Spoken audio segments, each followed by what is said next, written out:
سلطنت از ایران به کلی ازاله شد.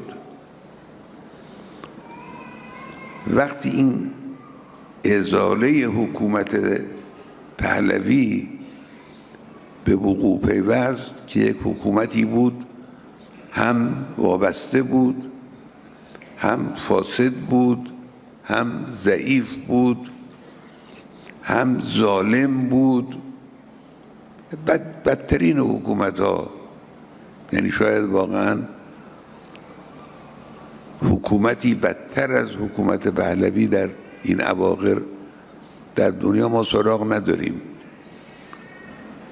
وقتی اینجور اتفاقی افتاد، اون وقت زمینه آماده شد برای اینکه یک حکومت مردمی و اسلامی به وجود بیاد.